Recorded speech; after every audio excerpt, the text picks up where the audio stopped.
Lionel en a parlé tout à l'heure, on en a parlé toute la journée, mais ça fait même plusieurs semaines. Il faut absolument que l'équipe de France se trouve un numéro 9.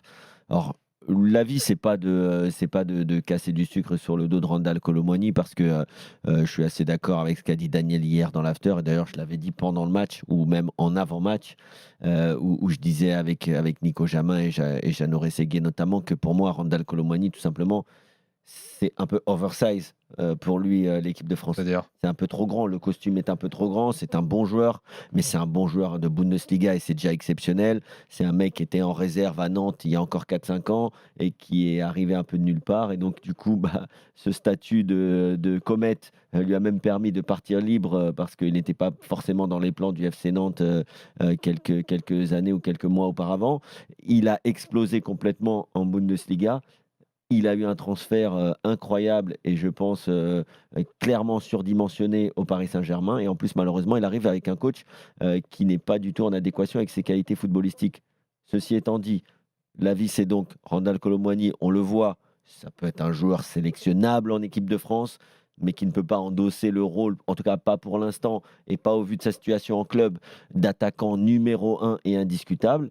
Le problème c'est que Marcus Thuram, il est très bon dans un profil, avec 2 attaquants, avec l'Inter, dans une équipe qui domine son championnat, qui a beaucoup de certitudes, avec un entraîneur, qui connaît très, très bien son équipe et cette compétition et donc ça se passe très bien. Mais je ne suis pas sûr que ce soit, l'avant-centre, non plus, indiscutable pour l'équipe de France. Olivier Giroud, bah, voilà, c'est la fin, Merci. c'est comme ça et donc il y a quand même derrière un no man's land. Alors, il y a un Hugo Ekitike, quand je vais dire ça, les supporters du PSG, vont nous regarder avec des grands yeux, Moi aussi. parce que peut-être que ça a été, aussi un transfert surdimensionné pour lui, mais il commence à s'éclater en Allemagne et il est bon avec les espoirs. Il a encore marqué ce soir, mais peut-être pas tout de suite non plus et derrière, malheureusement, on n'a personne. Bah, tu en as un. Tu oublies le titulaire. Le titulaire, c'est-à-dire Kylian Mbappé? Mmh. Non, mais Kylian Mbappé, c'est un attaquant d'aile, c'est un attaquant gauche.